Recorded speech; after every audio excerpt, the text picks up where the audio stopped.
Hi everyone, thank you for being here and welcome back. For those of you that are new to my videos, I'm an intuitive purpose-based traditional astrologer and I go by the name Starry Night Oracle on Instagram and YouTube. And I'm here to help you understand what's going on within the cosmos so that you can prepare for what's to come. Now, keep in mind these videos are about the collective energies at play, so it may or may not resonate. And if it doesn't, that's okay. Just take what does resonate and leave the rest. So I thought we'd take a look at the new moon in Virgo that's happening on September 14th or 15th, depending on where you are in the world.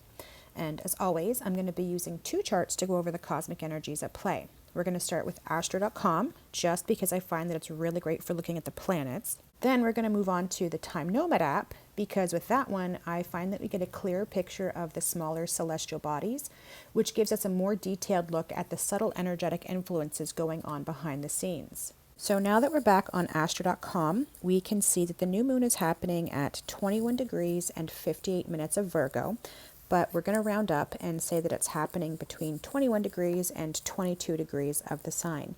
Now again, keep in mind that I'm going over the bigger collective energies so that we can understand the purpose that it serves for the collective.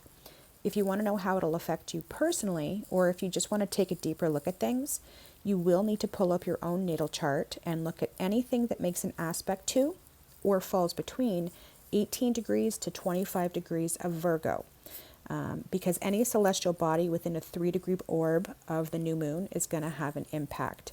Personally, I would say look at Pisces, Gemini, Virgo, and Sagittarius, since those are going to be the ones that are mostly affected by this new moon. Now, for those that don't really have a good understanding of astrology or just aren't familiar with the mythology and the symbolism and what everything is, I'm going to do a really quick run through just to kind of help you catch up maybe and get a bigger picture of what's at play here. That way, when we're going through the video, you'll be able to understand what exactly it is that I'm talking about.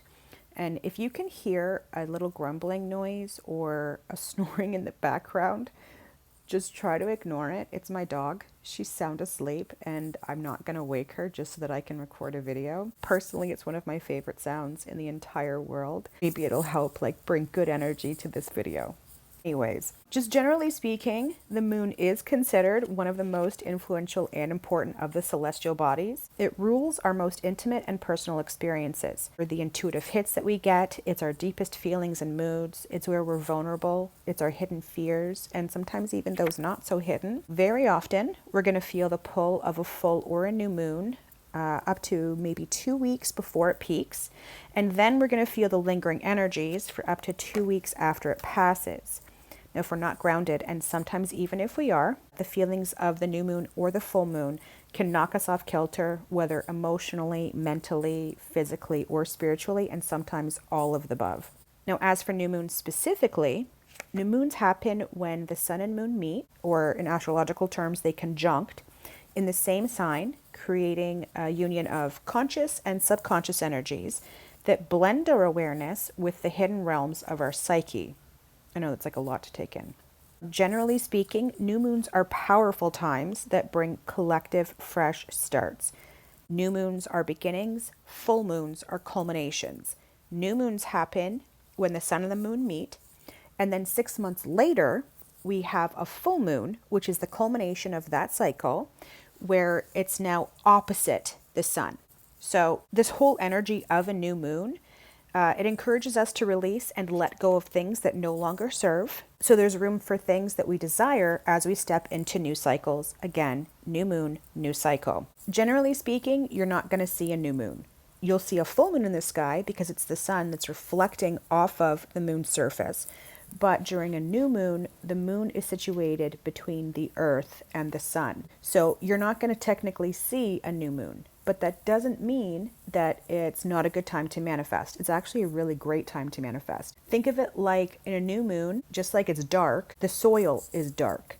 And so new moons are an amazing time to plant new seeds for new things that will manifest 6 months later when we come to the full moon in the sign, when it's illuminated and bright, and that's when it's grown. I don't know if that makes sense, but that's kind of the best way that I can explain it. Now, because we're dealing with a new moon in the practical, organized, dutiful, and responsible sign Virgo, we need to consider the energies and symbolism of Virgo. So Virgo is the second earth sign of the zodiac, and being an earth sign, it deals with the tangible things in our lives and what we experience within this 3D reality. It's the practical day-to-day matters, our routines, the way we organize our lives, the little things we do to create or experience progress, and the ways in which we take responsible action towards our goals. It's calendars and schedules and the ways we manage our time and planning and showing up on time. It's basically the annoying little nitty-gritty tasks and responsibilities of our daily lives. Now, as for planetary associations, Virgo is ruled by Mercury, messenger of the gods.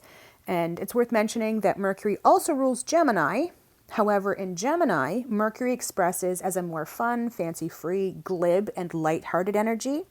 I find it's more like a stream of consciousness that's open to flow and can't really be pinned down. But with Virgo, it's more like the energy is perfected and takes on a critical, analytical, and detail-oriented approach that doesn't like to waste time or energy. It conserves rather than flows. As for the symbolism, Virgo is represented by wheat, agriculture, and the harvest.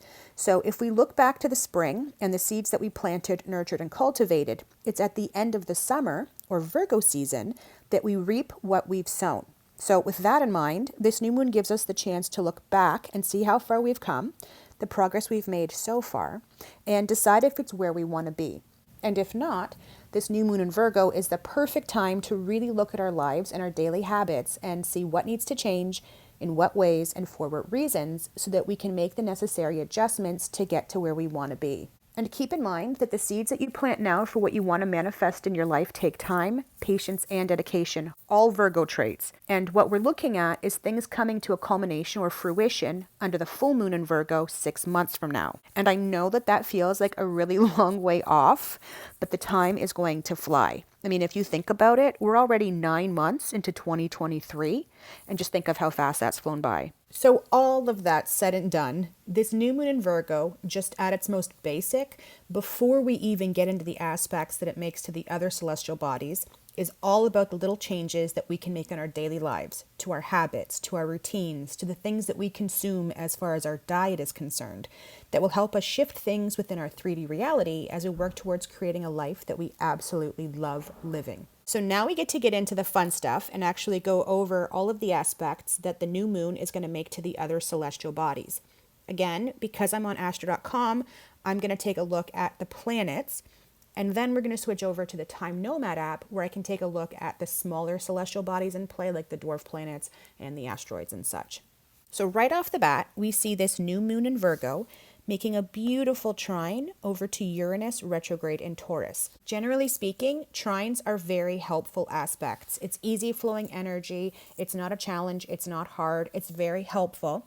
And so we have Uranus retrograde in Taurus that is offering a supportive aspect to the new moon happening in Virgo. So just generally speaking, Uranus has to do with revolutionary change. It's society. Taurus is the first earth sign.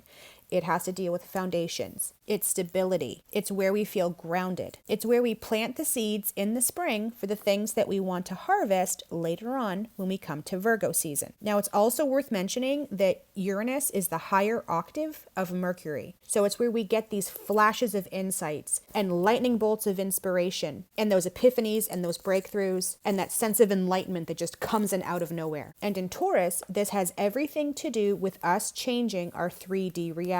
So retrogrades are periods of time where we rethink, reevaluate, reassess, go over the past so that we can see what needs to change when the planet goes forward, so that it's in alignment with us for our highest good and the highest good of all. And so Uranus retrograde in Taurus is what in our 3D reality at the base foundation needs to change. And so this new moon in Virgo is helping us, because it's again that trine, to see the changes that we need to make within our 3D reality at the base level with a clean slate so that we can create the life that we really love living, and so that things in our 3D reality can shift in revolutionary ways once we see Uranus go direct in Taurus. And keep in mind that once again, Taurus has to deal with the springtime. It's when you plant the seeds.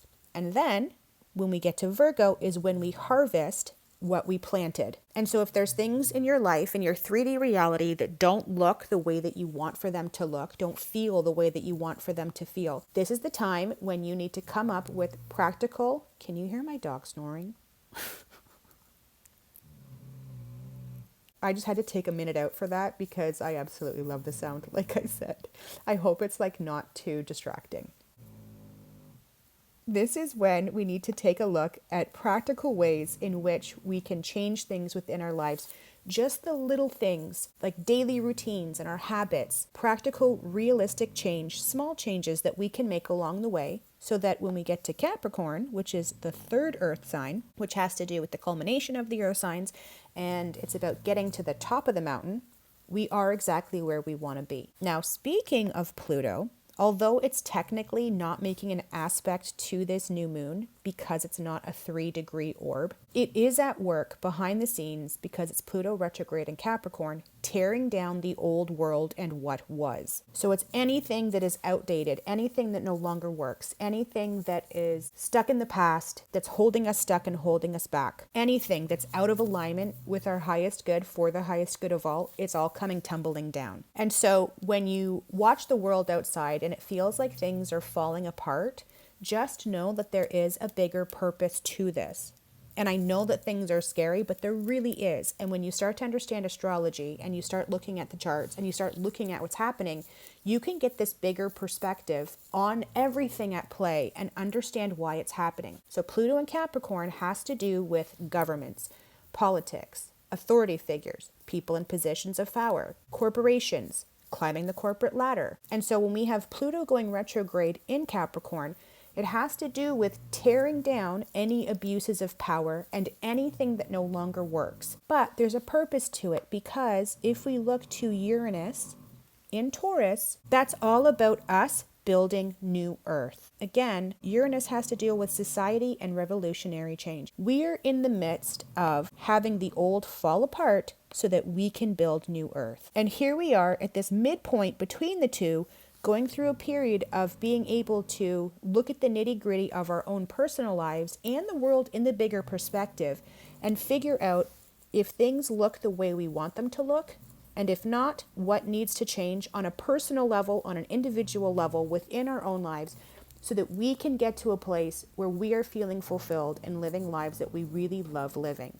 In planting new seeds, because again, it's a new moon, which is planting new seeds, so that we can manifest what we want to manifest when we get to 6 months from now and it's the full moon in Virgo. Now, I'm just going to clear all of this off of the screen just so that I can take a little bit of a better look at everything and everything isn't so junked up, just so I can see what else is at play. Okay, so now we're also going to look at Mercury in Virgo, because Mercury actually rules Virgo. Now, technically, Mercury is still going to be retrograde when we have the new moon. It doesn't go direct until the day after. But on its way to meeting with the sun, the moon does cross over Mercury. And again, it's retrograde, so this is all about rethinking, reassessing, reevaluating, and understanding, because Mercury does have to deal with our mental thought processes, everything that needs to change now that we're in Virgo season and as we move on. At the same time, in the background, we do have Pluto retrograde in Capricorn, making a lovely little sextile over to Neptune retrograde in Pisces. Now, Neptune retrograde in Pisces is very confusing just generally. Neptune has to deal with our dreams, illusion, delusions, confusion, things that we don't quite understand or grasp. And in Pisces, Pisces is the last sign of the zodiac. So we've started at Aries and gone all the way through the zodiac to get to Pisces. And Pisces is the culmination of everything. And so it's very much that the more we have suffered, the more we can console, because Pisces has literally gone through everything. It is done, the full zodiac, and it's ended up at the end. And this is where there's a sense of completion. There is a culmination of knowing what it's like to go through everything. And that's part of why Pisces are some of the most compassionate, empathetic, empathic, intuitive, selfless, and gentle people. I mean, they have a negative side as well, but I'm just speaking just generally. That is why they have those traits, because their soul has literally been through hell and made it to the end. And I know that that kind of sounded dark, but it's really not. And so here we are with Neptune retrograde in Pisces. And so everything is confusing. Nothing seems to make sense. And it's worth noting that Neptune also rules the media.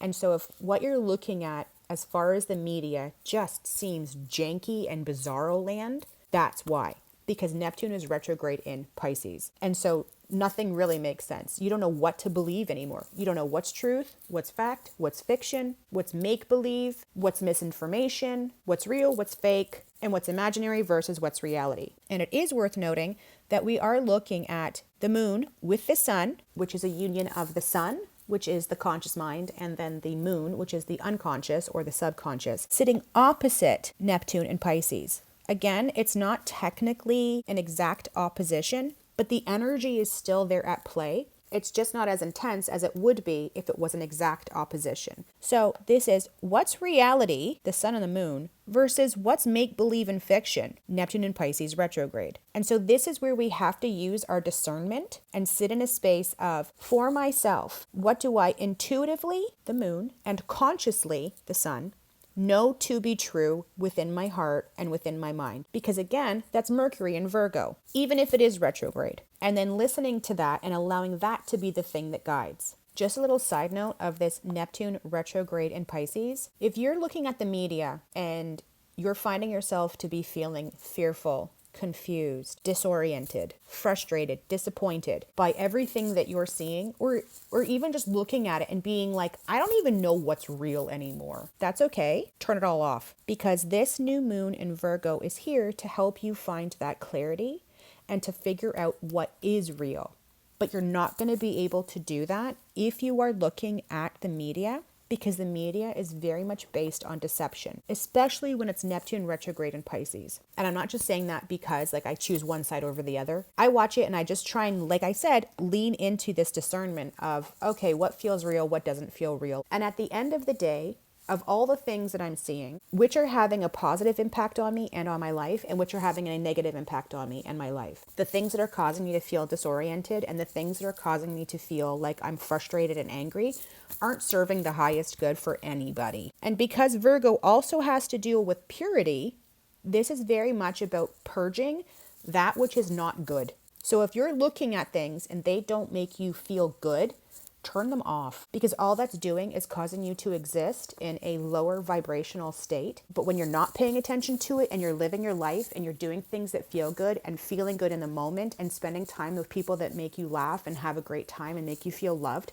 you don't notice all of that and you exist in a higher vibrational frequency. And that's where we're all supposed to be existing, in this higher vibrational frequency for our own highest good, for the highest good of all. Again, remember, we're building New Earth. Building New Earth is a lot easier when you feel good, because that's a frequency of the reality that you're creating. So let the old fall away.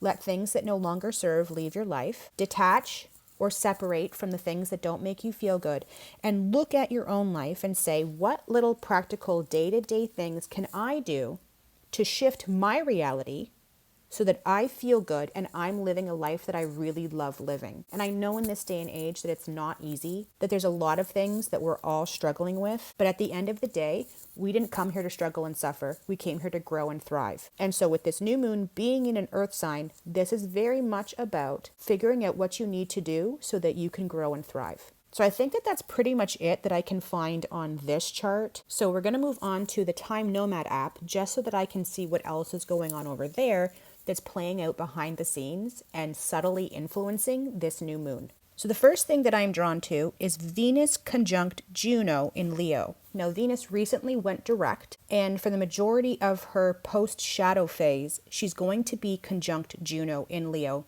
until she gets to the point where she actually overtakes Juno and takes the lead. Now, if you watched my Venus direct in Leo video, I went very deep into this with the symbolism and what it all means and all of that. But I'm not going to do that now, because we're basically just going to focus on the energies that are subtle behind the scenes that are affecting the new moon in Virgo. But this does still play an important part because it's lending its energies to everything. Generally speaking, when we look at Venus's symbolism, we're dealing with issues of what we desire, what we value, how we experience pleasure, the desire to love and be loved, not settling for something that we don't want, what and who we like or don't like, and the desire for connection and satisfaction. Looking at Juno, we're dealing with commitment, what we're willing to sacrifice of ourselves or our pride to remain in commitment, to whom and what we're willing to commit to and why, remaining true to the promises that we made or the vows that we took, as well as what we are or aren't willing to tolerate, especially when it comes to our partnerships or connections and any attachment wounds that we carry. So with these two being in Leo, with Venus now direct, traveling in a conjunction, this is very much about finding the self-confidence, the empowerment, and the passion for life to release everything that no longer serves our highest good or allows us to live from a heart-centered space. It can be a job, it can be a place that we live, it can be a partnership, it can be friendships. It's basically just anything that we have committed to that no longer serves us, that we need to find the strength to leave. And with Venus, it's very much about, do I like this? Do I not like this? Does it make me happy? Does it not make me happy? Do I love it? Do I not love it? And if I don't, then I have to have that strength to walk away. No more self-sacrificing just so that I can stay within a commitment that doesn't serve me. At the same time, we have the South Node in Libra sitting opposite Eris and the North Node in Aries, which again has everything to do with walking away from things, even if it doesn't seem fair, because Libra has to do with fairness and justice and balance. So even if it doesn't feel fair, what do I need to walk away from? Because it no longer serves my highest good. Because the South Node is what we need to leave behind, and the North Node is what we need to move towards in order to fulfill our destiny. And the North Node is our destined path and what we need to aim for. And in the sign of Aries, that is all about self-empowerment. So Eris is the sister of Ares, the god of war, and she's the goddess of chaos, strife, and discord, and was basically the cause of a lot of wars. And so this is finding the empowerment that we need to be strong and fight forward for the lives that we really and truly want. And again, it's in Aries, and Aries has to do with the self, where Libra has to do with partnership. So it's leaving behind toxic partnership in order to fulfill our own needs and take care of ourselves. Now, it's also worth noting that Venus and Juno are making a square over to Jupiter retrograde in Taurus. So unlike trines or sextiles that are helpful, supportive, and easy energy to work with, squares are places in our lives where we feel like we are being challenged. But the thing to deal with that is it's only through hard things that we grow the most because we overcome the challenge. And so here, with Jupiter moving backwards, this is very much feeling like things aren't expanding in our reality. So remember, again, Taurus has to deal with reality, and Jupiter is the planet of expansion. It's going retrograde. It's basically going backwards. So it feels like nothing in our lives is really growing or thriving. And so the struggle here is to break free, even when we feel like there's nothing really working for us, and no matter what we try, it just doesn't make any difference. Now, keep in mind that we are basically in retrograde season. So all of these planets that have a little line are basically retrograde. So right now, we have Pluto retrograde, Hygeia retrograde, Saturn retrograde, Neptune retrograde, Chiron retrograde, Eris retrograde, Jupiter retrograde, Uranus retrograde, and Mercury retrograde. Now, the nice thing that's going to change is tomorrow, the day after the new moon, Mercury finally goes direct.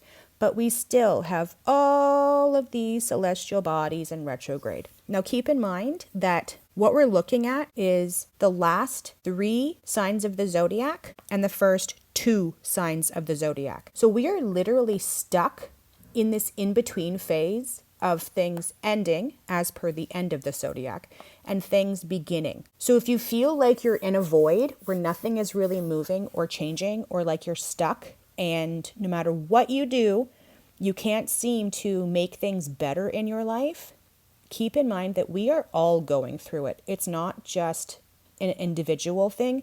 It's a collective thing, and it's happening so that we can all break free, again, Uranus and Taurus, and create new Earth. This is just for now. So starting October, we're going to start to see some of the planetary bodies moving direct. So it is going to shift. This is just for now. At the same time, there is Eris with the North Node in Aries making a trine over to Icarus in Sagittarius. Now, Icarus deals with where we take risks in our lives in order to gain our freedom. But it's also about knowing our limitations and how far we can push and how hard we can push and how high we can get when we're trying to break free. And keep in mind that Icarus is actually in conjunct Jupiter retrograde in Taurus. And inconjunctions or quincunxes happen when celestial bodies are basically 5 signs apart, and it's sort of like they don't even understand each other. And the reason I'm mentioning this is because Jupiter is actually the ruler of Sagittarius. And so here Icarus is in Sagittarius, wanting to make some changes, wanting to take some risks, make things happen. What do I need to do in order to shift things in my reality? And yet feeling like nothing's going to change and like he can't because Jupiter is going retrograde. And at the same time, we have Vesta at 0 degrees of Cancer, making a square over to Pallas at 0 degrees of Libra. Now, Vesta is the goddess of the hearth in the home. It's a sacred flame. It's what lights our soul on fire and how we keep things burning bright. But in Cancer, it's almost like the fire gets put out. And instead, what we need is to nurture. It's kind of like the energy becomes a little damp. And Pallas is the goddess of wisdom and war. Now, she's in Libra, and so that's all about choosing our battles wisely. Now, keep in mind that Pallas is also in Libra with the South Node, and whether or not conjunct, the energy is still at play there. So this is very much about karmic battles and knowing which battles to fight. And with Vesta being in Cancer, it's almost like there is no spark, there is no flame, there is no fire to help ignite the passion and the drive behind Pallas in Libra. Now we do have Saturn retrograde in Pisces, making a trine over to Vesta in Cancer. Now Saturn is the father of time. It's also karma. It's strict, hard lessons that we need to learn. I kind of look at Saturn like it's the stern teacher. So all of us can relate to having that one teacher in school that just didn't take any shit and would call you out in class. But it was very often because they knew your potential. And so they didn't let things slide because they wanted to see you do better. And so in Pisces, it all has to do with tests of faith. Can you trust that no matter how bad things look, that it's just for now and it will get better? And continue to do what you're doing, even when you feel limited, even when you feel like you're being held back, even when the entire world is a shitstorm and nothing makes sense and the world is falling apart while a whole new world is being built and we're stuck in a void and nothing is changing and yet everything is changing. Can you say, I trust the process, knowing that everything that's happening is not only for my own highest good, but for the highest good of all, and actually not feel any fear or cynicism when you say that. So we already covered Pluto retrograde and the sextile over to Neptune. We've basically got that north node and that south node with Eris. We already did Mercury and then the new moon. I guess the only thing we didn't really cover yet is Mars and Libra at 12 degrees. Making a trine over to Hygeia retrograde in Aquarius at 12 degrees. So Hygeia is the goddess of health and hygiene, and retrograde in Aquarius, again, it's very much about figuring out alternative ways of taking care of yourself. So it's maybe not relying on things like pharma.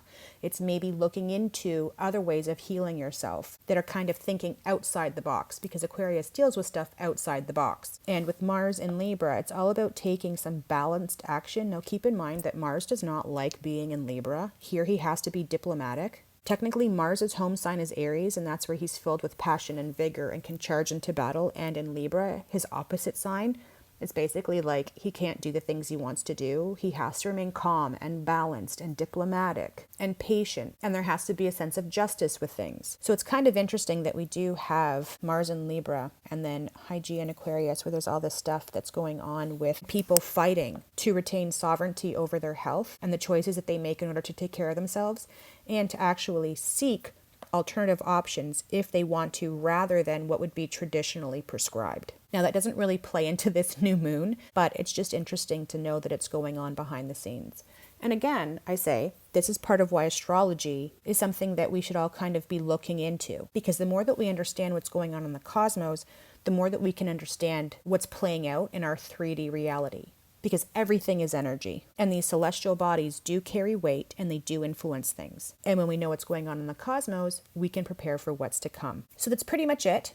Hopefully it helped. Hopefully it gave you a better understanding of what to expect during the new moon in Virgo and the days to follow, or at least helped you make sense of what we're feeling or moving through, knowing that it serves a purpose and helps us align with our highest good for the highest good of all. If you want to stay up to date with my videos or my posts, make sure to follow, like, and subscribe on YouTube and Instagram. The more subscriptions I'll get, the more videos I'll make, because I'll know that you guys are actually watching and learning. I hope you're having a great day or evening wherever you are. My name is Starry Night Oracle, and I have been your astrologer for this video.